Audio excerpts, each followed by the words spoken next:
Hola, muchas gracias por acompañar Lecturas para Habitar Otros Mundos. Hoy vamos a conocer parte del mundo de Sofía.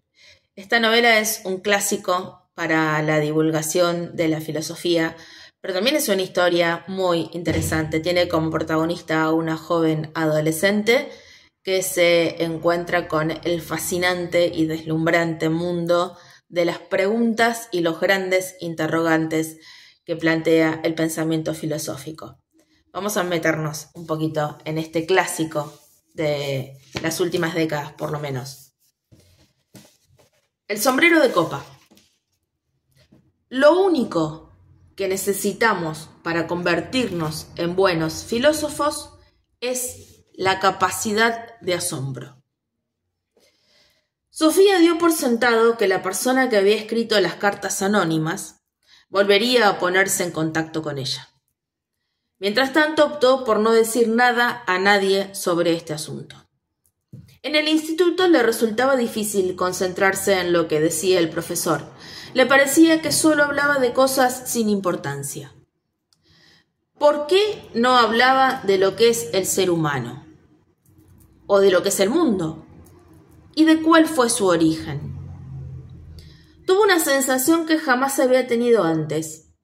En el instituto y en todas partes, la gente se interesaba solo por cosas más o menos fortuitas. Pero también había algunas cuestiones grandes y difíciles, cuyo estudio era mucho más importante que las asignaturas corrientes del colegio. ¿Conocía a alguien las respuestas a preguntas de ese tipo? A Sofía, al menos, le parecía más importante pensar en ellas que estudiarse de memoria los verbos irregulares.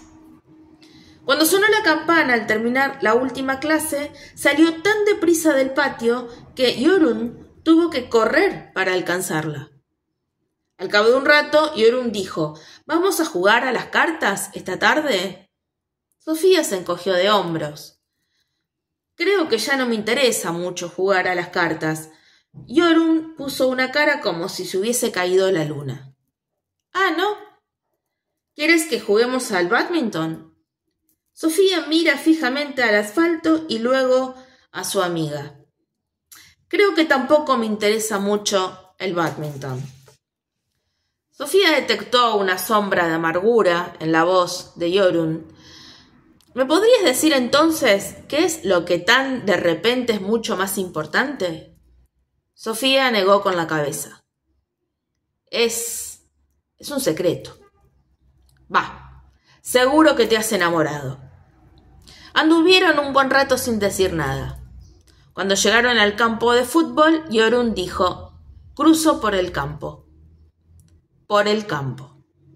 Ese era el camino más rápido para Jorunn, el que tomaba solo cuando tenía que irse rápidamente a casa para llegar a alguna reunión o al dentista. Sofía se sentía triste por haber herido a su amiga, pero ¿qué podría haberle contestado? ¿Que de repente le interesaba tanto quién era y de dónde surge el mundo que no tenía tiempo de jugar al bádminton? ¿Lo habría entendido su amiga? ¿Por qué tenía que ser tan difícil interesarse por las cuestiones más importantes y de alguna manera más corrientes de todas? Al abrir el buzón, notó que el corazón le latía más deprisa. Al principio solo encontró una carta del banco y unos grandes sobres amarillos para su madre. ¡Qué pena! Sofía había esperado ansiosa una nueva carta del remitente desconocido. Al cerrar la puerta de la verja, descubrió su nombre en uno de los sobres grandes. Al dorso, por donde se abría, ponía: curso de filosofía, trátese con mucho cuidado. Sofía corrió por el camino de gravilla y dejó su mochila en la escalera. Metió las demás cartas bajo el felpudo, salió corriendo al jardín y buscó refugio en el callejón. Ahí tenía que abrir el sobre grande. Shere Khan vino corriendo detrás, pero no importaba. Sofía estaba segura de que el gato no se chivaría. En el sobre había 3 hojas grandes escritas a máquina y unidas con un clip. Sofía empezó a leer. ¿Qué es la filosofía? Querida Sofía, muchas personas tienen distintos hobbies. Unas coleccionan monedas antiguas o sellos, a otras les gustan las labores y otras emplean la mayor parte de su tiempo libre en la práctica de algún deporte. A muchas les gusta también la lectura, pero lo que leemos es muy variado. Unos leen solo periódicos o cómics, a algunos les gustan las novelas y otros prefieren libros sobre distintos temas, tales como la astronomía, la fauna o los inventos tecnológicos. Aunque a mí me interesan los caballos o las piedras preciosas, no puedo exigir que todos los demás tengan los mismos intereses que tengo yo. Si sigo con gran interés todas las emisiones deportivas en la televisión, tengo que tolerar que otros opinen que el deporte es aburrido. ¿Hay, no obstante, algo que debería interesar a todo el mundo? ¿Existe algo que concierna a todos los seres humanos, independientemente de quiénes sean o de en qué parte del mundo vivan? Sí, querida Sofía. Hay algunas cuestiones que deberían interesar a todo el mundo. Sobre esas cuestiones trata este curso. ¿Qué es lo más importante en la vida? Si preguntamos a una persona que se encuentra en el límite del hambre, la respuesta será comida. Si dirigimos la misma pregunta a alguien que tiene frío, la respuesta será calor. Y si preguntamos a una persona que se siente sola, la respuesta seguramente será estar con otras personas. Pero con todas esas necesidades cubiertas, ¿hay todavía algo que todo el mundo necesite? Los filósofos opinan que sí. Opinan que el ser humano no vive solo de pan. Es evidente que todo el mundo necesita comer. Todo el mundo necesita también amor y cuidados. Pero aún hay algo más que todo el mundo necesita. Necesitamos encontrar una respuesta a quién somos y por qué vivimos. Interesarse por el por qué vivimos no es, por lo tanto, un interés tan fortuito o tan casual como, por ejemplo, coleccionar sellos. Quien se interesa por cuestiones de este tipo está preocupado por algo que ha interesado a los seres humanos desde que viven en este planeta. El cómo ha nacido el universo, el planeta y la vida aquí son preguntas más grandes y más importantes que quién ganó más medallas de oro en los últimos Juegos Olímpicos de Invierno. La mejor manera de aproximarse a la filosofía es plantear algunas preguntas filosóficas. ¿Cómo se creó el mundo? ¿Existe alguna voluntad o intención detrás de lo que sucede? ¿Hay otra vida después de la muerte? ¿Cómo podemos solucionar problemas de este tipo? Y ante todo, ¿cómo debemos vivir? En todas las épocas, los seres humanos se han hecho preguntas de este tipo. No se conoce ninguna cultura que no se haya preocupado por saber quiénes son los seres humanos y de dónde procede el mundo. En realidad, no son tantas las preguntas filosóficas que podemos hacernos. Ya hemos formulado algunas de las más importantes. No obstante, la historia nos muestra muchas respuestas diferentes a cada una de las preguntas que nos hemos hecho. Vemos, pues, que resulta más fácil hacerse preguntas filosóficas que contestarlas. También hoy en día cada uno tiene que buscar sus propias respuestas a esas mismas preguntas. No se puede consultar una enciclopedia para ver si existe Dios o si hay otra vida después de la muerte. La enciclopedia tampoco nos proporciona una respuesta a cómo debemos vivir. No obstante, a la hora de formar nuestra propia opinión sobre la vida, puede resultar de gran ayuda leer lo que otros han pensado. La búsqueda de la verdad que emprenden los filósofos podría compararse quizás con una historia policíaca. Unos opinan que Andersen es el asesino.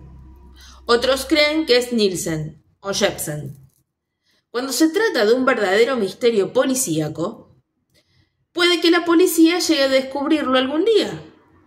Por otra parte, también puede ocurrir que nunca lleguen a desvelar el misterio. No obstante, el misterio sí tiene una solución. Aunque una pregunta resulte difícil de contestar, puede, sin embargo, pensarse que tiene una, y solo una respuesta correcta. O existe una especie de vida después de la muerte, o no existe. A través de los tiempos, la ciencia ha solucionado muchos antiguos enigmas. Hace mucho era un gran misterio saber cómo era la otra cara de la luna. Cuestiones como esas eran difícilmente discutibles. La respuesta dependía de la imaginación de cada uno. Pero hoy en día sabemos con exactitud cómo es la otra cara de la luna. Ya no se puede creer que hay un hombre en la luna o que la luna es un queso. Uno de los viejos filósofos griegos que vivió hace más de 2000 años pensaba que la filosofía surgió debido al asombro de los seres humanos. Al ser humano le parece tan extraño existir que las preguntas filosóficas surgen por sí solas, opinaba él. Es como cuando contemplamos juegos de magia. No entendemos cómo puede haber ocurrido lo que hemos visto. Y entonces nos preguntamos justamente eso. ¿Cómo ha podido convertir el prestidigitador un par de pañuelos de seda en un conejo vivo? A muchas personas el mundo le resulta tan inconcebible como cuando el prestidigitador saca un conejo de ese sombrero de copa que hace un momento estaba completamente vacío. En cuanto al conejo, entendemos que el prestidigitador tiene que habernos engañado. Lo que nos gustaría desvelar es cómo ha conseguido engañarnos. Tratándose del mundo, todo es un poco diferente. Sabemos que el mundo no es trampa y engaño, pues nosotros mismos andamos por la tierra formando una parte del mismo. En realidad, nosotros somos el conejo blanco que se saca del sombrero de copa. La diferencia entre nosotros y el conejo blanco es simplemente que el conejo no tiene sensación de participar en un juego de magia. Nosotros somos distintos. Pensamos que participamos en algo misterioso y nos gustaría desvelar ese misterio. Postdata. En cuanto al conejo blanco, quizás convenga compararlo con el universo entero. Los que vivimos aquí somos unos bichos minúsculos, que vivimos muy dentro de la piel del conejo. Pero los filósofos intentan subirse por encima de uno de esos finos pelillos para mirar a los ojos al gran prestidigitador. ¿Me sigues, Sofía? Continúa. Sofía estaba agotada.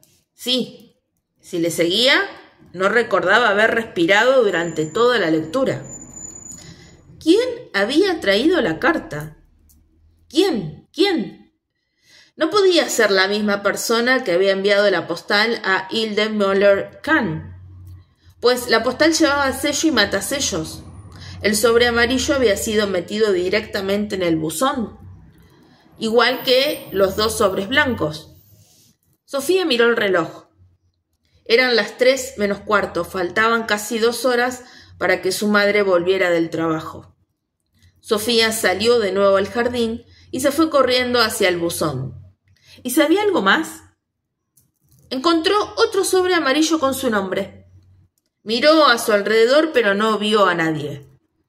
Se fue corriendo hacia donde empezaba el bosque y miró fijamente al sendero.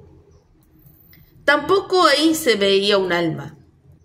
De repente le pareció oír el crujido de alguna rama en el interior del bosque. No estaba totalmente segura.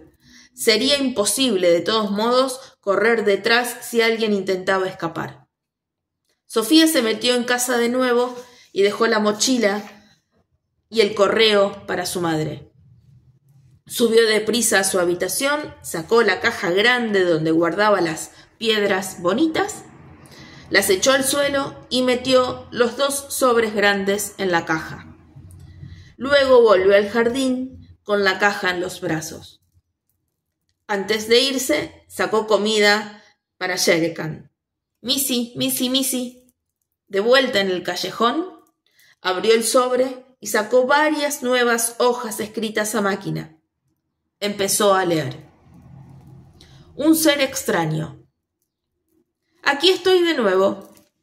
Como ves, este curso de filosofía llegará en pequeñas dosis.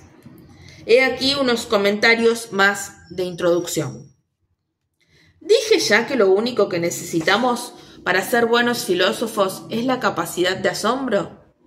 Si no lo dije, lo digo ahora. Lo único que necesitamos para ser buenos filósofos es la capacidad de asombro. Todos los niños pequeños tienen esa capacidad. No faltaría más. Tras unos cuantos meses salen a una realidad totalmente nueva. Pero conforme van creciendo, esa capacidad de asombro parece ir disminuyendo. ¿A qué se debe? ¿Conoce Sofía Amundsen la respuesta a esta pregunta? Veamos. Si un recién nacido pudiera hablar, seguramente diría algo de ese extraño mundo al que ha llegado. Porque aunque el niño no sabe hablar, vemos cómo señala las cosas de su alrededor y cómo intenta agarrar con curiosidad las cosas de la habitación. Cuando empieza a hablar, el niño se para y grita «guau, guau» cada vez que ve un perro. Vemos cómo da saltos en su cochecito, agitando los brazos y gritando «guau, guau, guau, guau». Lo que ya tenemos algunos años, a lo mejor nos sentimos un poco agobiados por el entusiasmo del niño. Sí, es un guau guau, decimos, muy conocedores del mundo. Tienes que estarte quietecito en el coche. No sentimos el mismo entusiasmo. Hemos visto perros antes. Quizás se repita este episodio de gran entusiasmo unas 200 veces. Antes de que el niño pueda ver pasar un perro sin perder los estribos. O un elefante. O un hipopótamo. Pero antes de que el niño haya aprendido a hablar bien y mucho antes de que aprenda a pensar filosóficamente, el mundo se ha convertido para él en algo habitual. Una pena, digo yo. Lo que a mí me preocupa es que tú seas de los que toman el mundo como algo asentado, querida Sofía. Para asegurarnos, vamos a hacer un par de experimentos mentales antes de iniciar el curso de filosofía propiamente. Imagínate que un día estás de paseo por el bosque. De pronto descubres una pequeña nave espacial en el sendero delante de ti. De la nave espacial sale un pequeño marciano, que se queda parado, mirándote fijamente. ¿Qué habrías pensado tú en un caso así? Bueno, eso no importa. ¿Pero se te ha ocurrido alguna vez pensar que tú misma eres una marciana? Es cierto que no es muy probable que te vayas a topar con un ser de otro planeta. Ni siquiera sabemos si hay vida en otros planetas. Pero puede ocurrir que te topes contigo misma. Puede que de pronto un día te detengas y te veas de una manera completamente nueva. Quizás ocurra precisamente durante un paseo por el bosque. Soy un ser extraño, pensarás. Soy un animal misterioso. Es como si te despertaras de un larguísimo sueño, como la Bella Durmiente. ¿Quién soy?, te preguntarás. ¿Sabes que gateas por un planeta en el universo? ¿Pero qué es el universo? Si llegas a descubrirte a ti misma de ese modo, habrás descubierto algo igual de misterioso que aquel marciano que mencionamos hace un momento. No solo has visto un ser del espacio, sino que sientes desde dentro tú misma eres un ser tan misterioso como aquel. ¿Me sigues todavía, Sofía? Hagamos otro experimento mental. Una mañana, la madre, el padre y el pequeño Tomás, de 2 o 3 años, están sentados en la cocina desayunando. La madre se levanta de la mesa y va hacia la encimera, y entonces el padre empieza de repente a flotar bajo el techo, mientras Tomás se le queda mirando. ¿Qué crees que dice Tomás en ese momento? Quizás señale a su papá y diga: «Papá está volando». Tomás se sorprendería, naturalmente, pero se sorprende muy a menudo. Papá hace tantas cosas curiosas que un pequeño vuelo por encima de la mesa del desayuno no cambia mucho las cosas para Tomás. Su papá se afeita cada día con una extraña maquinilla. Otras veces trepa hasta el tejado para girar la antena de la tele, o mete la cabeza en el motor de un coche y la saca negra. Ahora le toca a mamá. Ha oído lo que acaba de decir Tomás y se vuelve decididamente. ¿Cómo reaccionará ella ante el espectáculo del padre volando libremente por encima de la mesa de la cocina? Se le cae instantáneamente el frasco de mermelada al suelo y grita de espanto. Puede que necesite tratamiento médico cuando papá haya descendido nuevamente a su silla. Debería saber que hay que estar sentado cuando se desayuna. ¿Por qué crees que son tan distintas las reacciones de Tomás y las de su madre? Tiene que ver con el hábito. Toma nota de esto. La madre ha aprendido que los seres humanos no saben volar. Tomás no lo ha aprendido. Él sigue dudando de lo que se puede y de lo que no se puede hacer en este mundo.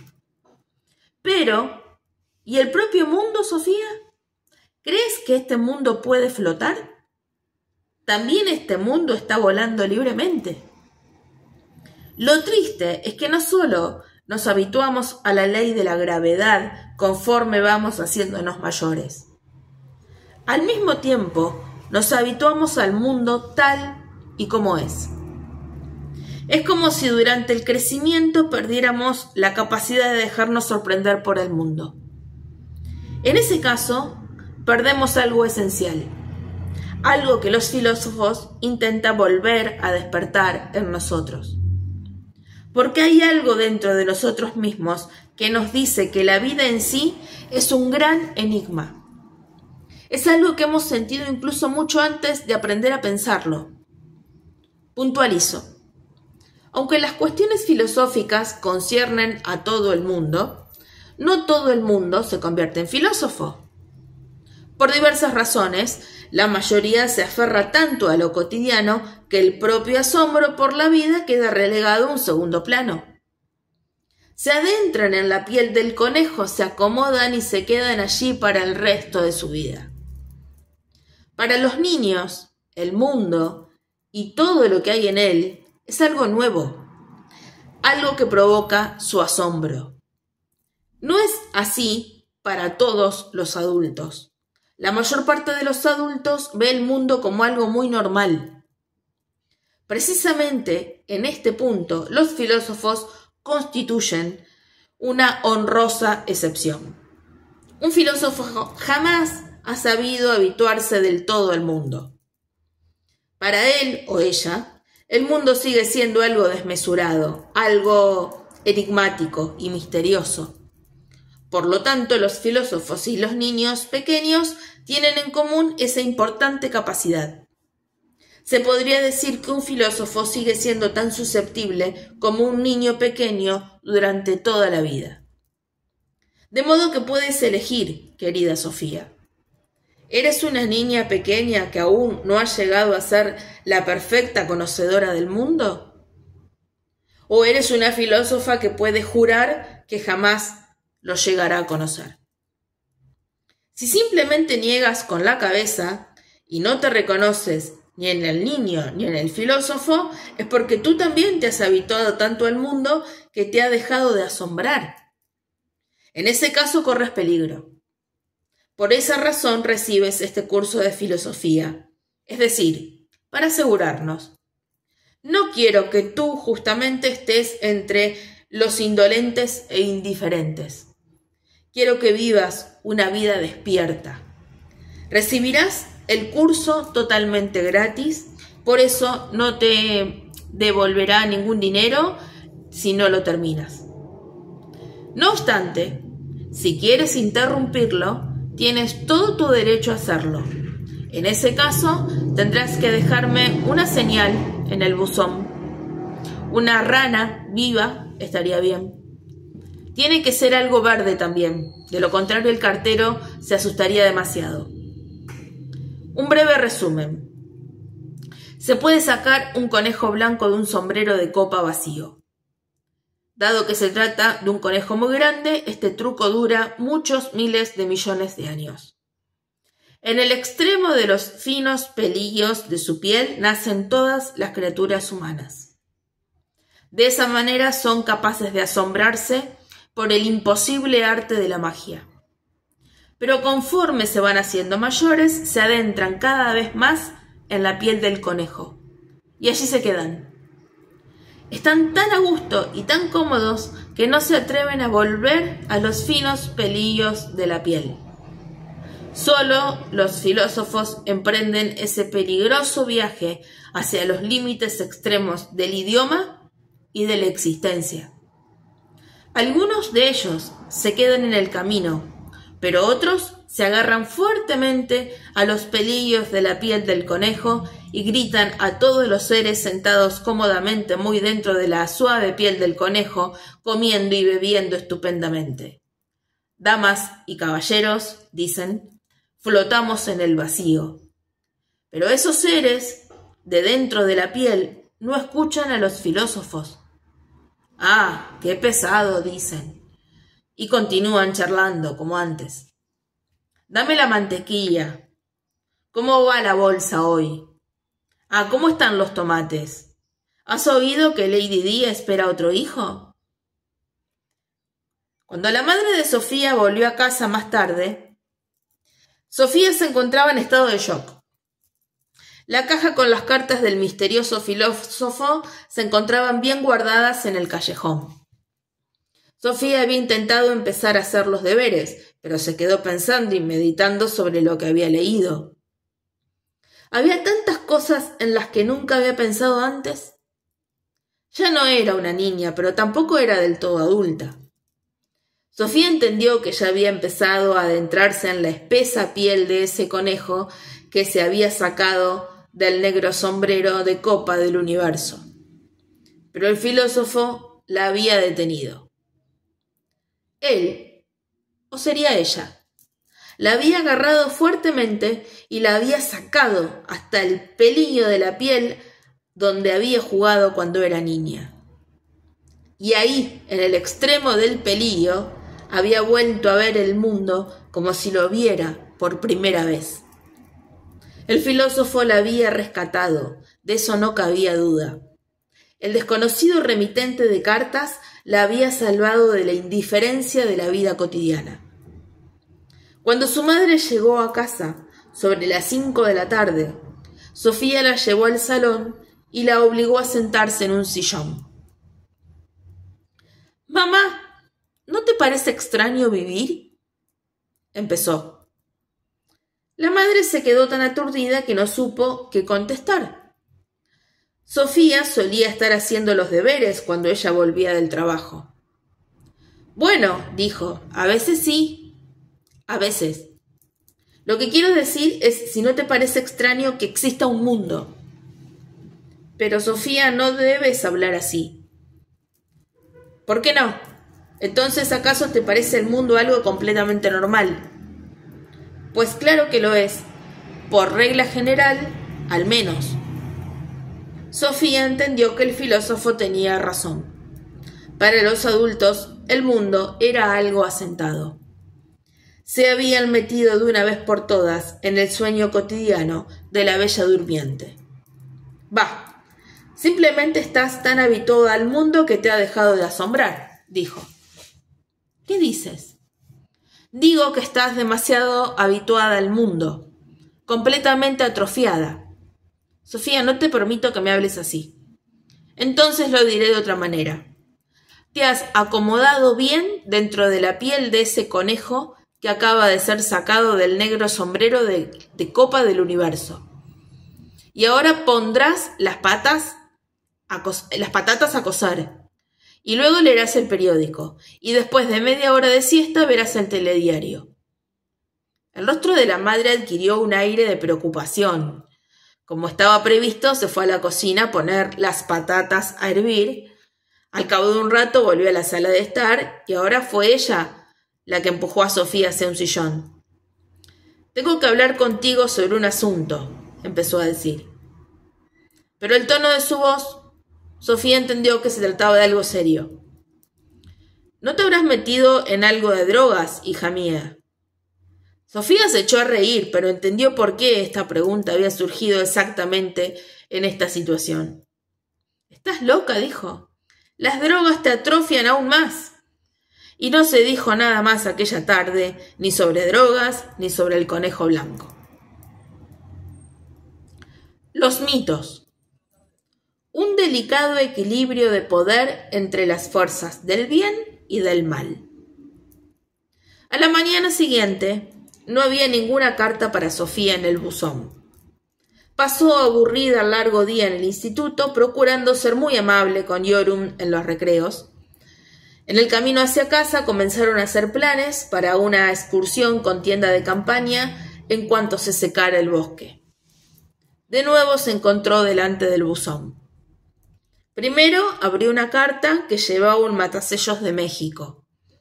Era una postal de su padre en la que decía que tenía muchas ganas de ir a casa y que había ganado al piloto jefe al ajedrez por primera vez. Y también que casi había terminado los 20 kilos de libros que se había llevado a bordo después de las vacaciones de invierno.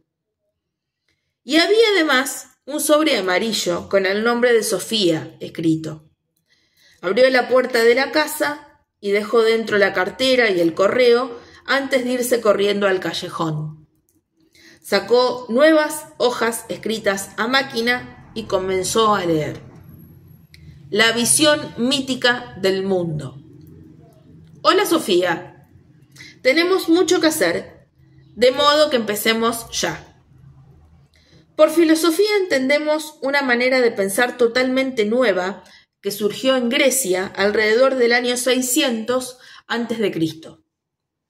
Hasta entonces habían sido las distintas religiones las que habían dado a la gente las respuestas a todas esas preguntas que se hacían.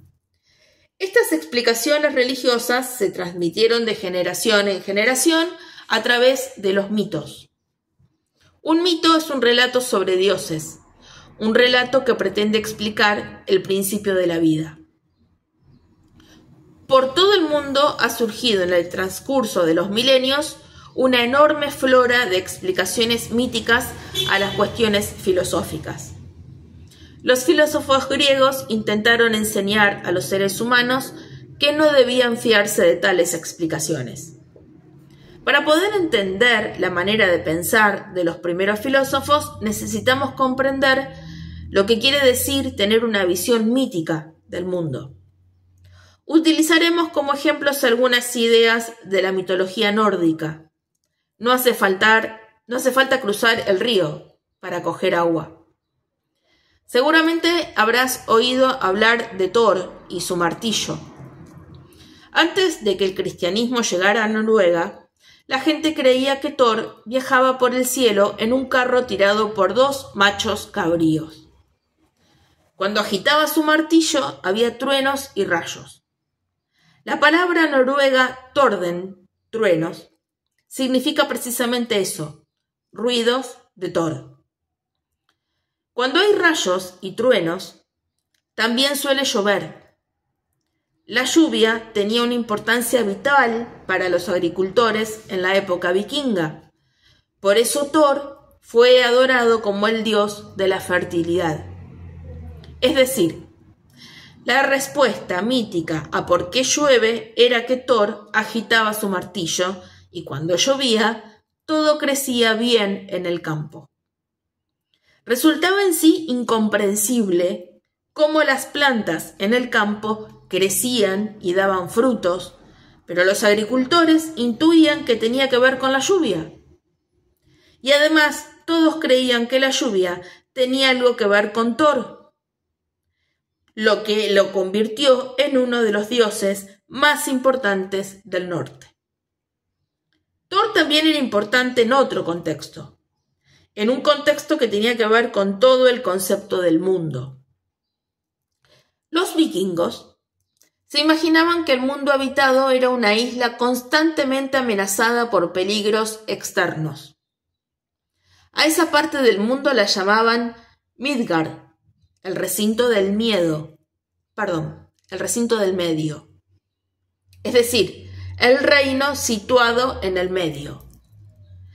En Midgard se encontraba además Asgard, el recinto de los dioses, que era el hogar de los dioses.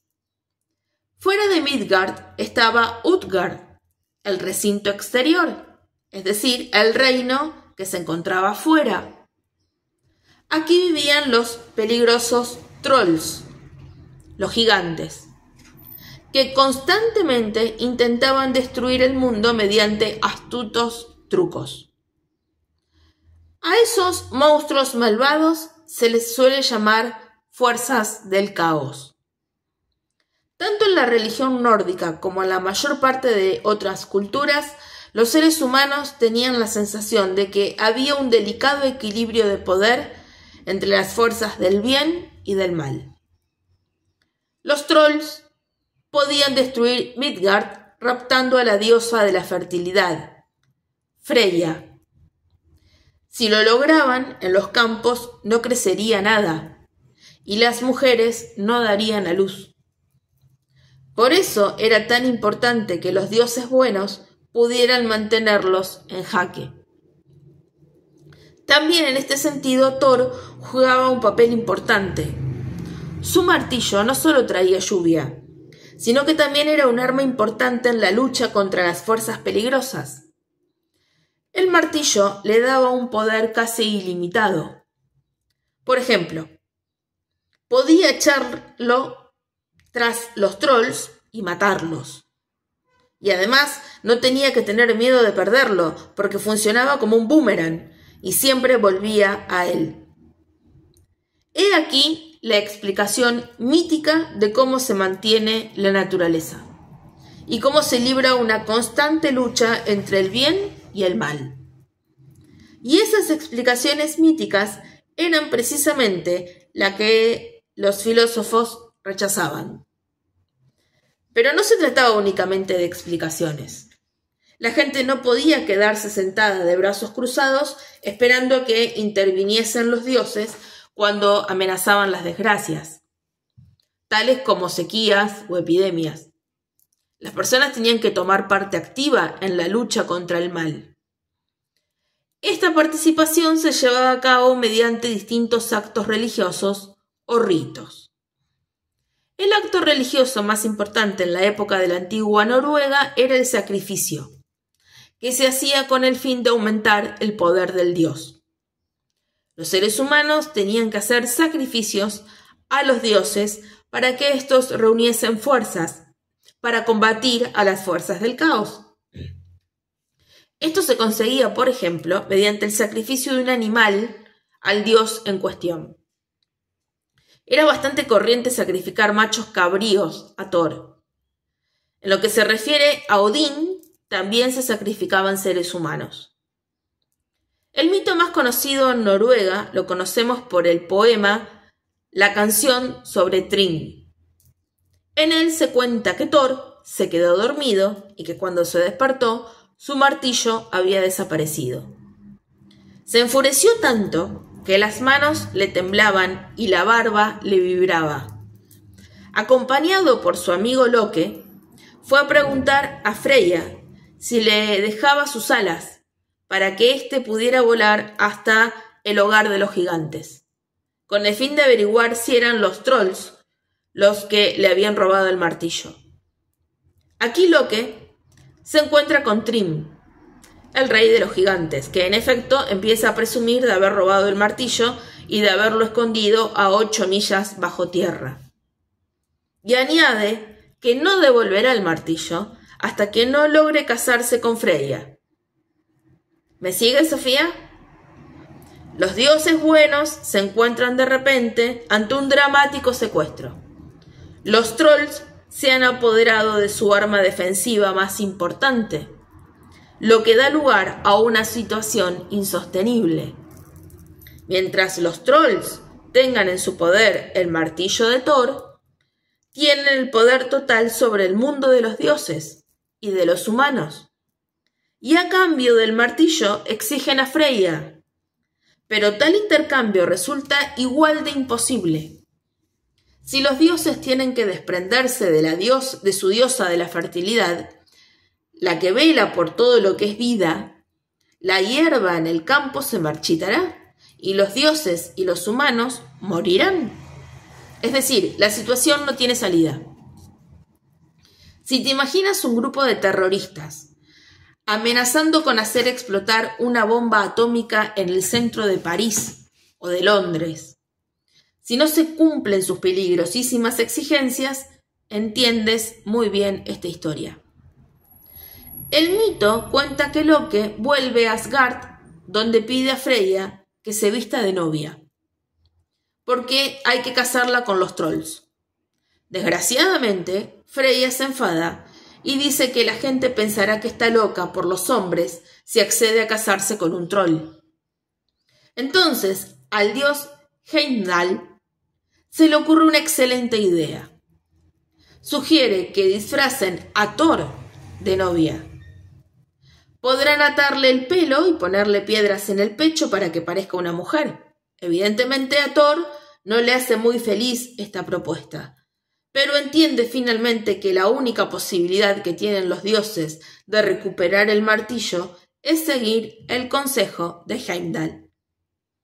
Al final Thor se viste de novia.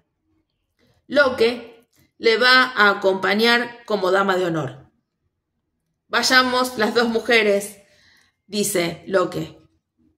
Si prefieres un idioma más moderno, diríamos que Thor y Loke son los policías antiterroristas. Disfrazados de mujeres, deben meterse en el baluarte de los trolls para recuperar el martillo de Thor. En cuanto llegan, los trolls empiezan los preparativos de la boda. Pero durante la fiesta nupcial, la novia, es decir, Thor, se come un buey entero y 8 salmones. También se bebe 3 barriles de cerveza. Y a Thrym le extraña. Y los soldados del comando, disfrazados, están a punto de ser descubiertos. Pero Loke consigue escapar de la peligrosa situación. Dice que Freya no ha comido en 8 noches por la enorme ilusión que le hacía ir. Thrym levanta el velo para besar a la novia, pero da un salto del susto al mirar dentro de los ojos de Thor. También esta vez es Loke el que salva la situación. Dice que la novia no ha dormido en 8 noches por la enorme ilusión que le hacía la boda. Entonces Thrym ordena que se traiga el martillo y que se ponga sobre las piernas de la novia durante la ceremonia de la boda. Se cuenta que Thor se echó a reír cuando le llevaron su martillo. Primero mató con él a Thrym y luego a toda la estirpe de los gigantes. Y así el siniestro secuestro tuvo un final feliz. Una vez más, Thor, el Batman o el James Bond de los dioses, había vencido a las fuerzas del mal. Hasta ahí el propio mito, Sofía. ¿Pero qué significa en realidad? No creo que se haya inventado solo por gusto. Con este mito se pretende dar una explicación a algo. Ese algo podría ser lo siguiente. Cuando había sequías en el país, la gente necesitaba una explicación de por qué no llovía. ¿Sería acaso porque los dioses habían robado el martillo de Thor? el mito puede querer dar también una explicación a los cambios de estación del año. En invierno, la naturaleza muere porque el martillo de Thor está en otro lado, pero en primavera consigue recuperarlo. Así pues, el mito intenta dar a los seres humanos respuestas a algo que no entienden. Pero habría algo que explicar además del mito. A menudo, los seres humanos realizan distintos actos religiosos relacionados con el mito. Podemos imaginarnos que la respuesta de los humanos a sequías o a malos años sería representar el drama que describía el mito. Quizá disfrazaban de novia a algún hombre del pueblo para recuperar el martillo que los trolls habían robado. De esta manera, los seres humanos podían contribuir a que lloviera y a que el grano creciera en el campo. Conocemos muchos ejemplos de otras partes del mundo en los que los seres humanos dramatizaban un mito de estaciones, con el fin de acelerar los procesos de la naturaleza. Solo hemos echado un brevísimo vistazo al mundo de la mitología nórdica. Existen un sinfín de mitos sobre Thor y Odín, Frey y Freya, Hoder y Balder y muchísimos otros dioses. Ideas mitológicas de este tipo florecerían por el mundo entero antes de que los filósofos comenzaran a hurgar en ellas. También los griegos tenían su visión mítica del mundo cuando surgió la primera filosofía. Durante siglos habían hablado de los dioses de generación en generación. En Grecia, los dioses se llamaban Zeus y Apolo, Hera y Atenea, Dionisio y Asclepio, Heracles y Hefasto, por nombrar algunos. Alrededor del año 700 a.C., gran parte de los mitos griegos fueron plasmados por escrito por Homero y Hesíodo. Con esto se creó una nueva situación. Al tener escritos los mitos, se hizo posible discutirlos.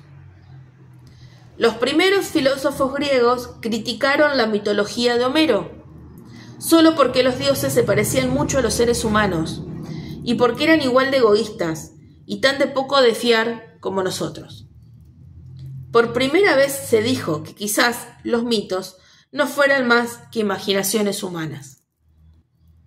Encontramos un ejemplo de esta crítica de los mitos en el filósofo Genófanes, que nació en el 570 a.C. Los seres humanos se han creado dioses a su propia imagen, decía. Creen que los dioses han nacido y que tienen cuerpo, vestidos e idioma como nosotros. Los negros piensan que los dioses son negros y chatos. Los tracios los imaginan rubios y con ojos azules. Incluso si los bueyes, caballos y leones hubiesen sabido pintar, habrían representado dioses con aspecto de bueyes, caballos y leones. Precisamente en esa época, los griegos fundaron una serie de ciudades-estado en Grecia y en las colonias griegas del sur de Italia y en Eurasia. En estos lugares, los esclavos hacían todo el trabajo físico y los ciudadanos libres podían dedicar su tiempo a la política y a la vida cultural. En estos ambientes urbanos evolucionó la manera de pensar de la gente. Un solo individuo podía, por cuenta propia, plantear cuestiones sobre cómo debería organizarse la sociedad. De esta manera, el individuo también podía hacer preguntas filosóficas sin tener que recurrir a los mitos heredados. Decimos que tuvo lugar una evolución de una manera de pensar mítica a un razonamiento basado en la experiencia y la razón. El objetivo de los primeros filósofos era buscar explicaciones naturales a los procesos de la naturaleza. Sofía dio vueltas por el amplio jardín intentó olvidarse de todo lo que había aprendido en el instituto. Especialmente importante era olvidarse de lo que había leído en los libros de ciencias naturales. Si se hubiera criado en ese jardín sin saber nada sobre la naturaleza, ¿cómo habría vivido ella entonces la primavera? ¿Habría intentado inventar una especie de explicación a por qué de pronto un día comenzaba a llover? ¿Habría imaginado una especie de razonamiento de cómo desaparecía la nieve y el sol iba subiendo en el horizonte? De eso estaba totalmente segura y empezó a inventar e imaginar. El invierno había sido como una garra congelada sobre el país debido al que el malvado Muriat se había llevado presa a una fría cárcel a la hermosa princesa Siquita. Pero una mañana llegó el apuesto príncipe Bravato a rescatarla. Entonces Siquita se puso tan contenta que comenzó a bailar por los campos, cantando una canción que había compuesto mientras estaba en la fría cárcel. Entonces la tierra y los árboles se emocionaron tanto que la nieve se convirtió en lágrimas. Pero luego salió el sol y secó todas las lágrimas. Los pájaros imitaron la canción de Siquita, y cuando la hermosa princesa soltó su pelo dorado, algunos rizos cayeron al suelo, donde se convirtieron en lirios del campo. A Sofía le pareció que acababa de inventarse una hermosa historia.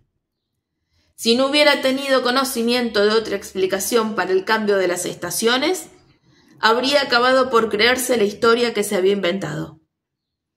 Comprendió que los seres humanos quizás hubieran necesitado siempre encontrar explicaciones a los procesos de la naturaleza. A lo mejor la gente no podía vivir sin tales explicaciones. Y entonces inventaron todos los mitos en aquellos tiempos en que no había ninguna ciencia.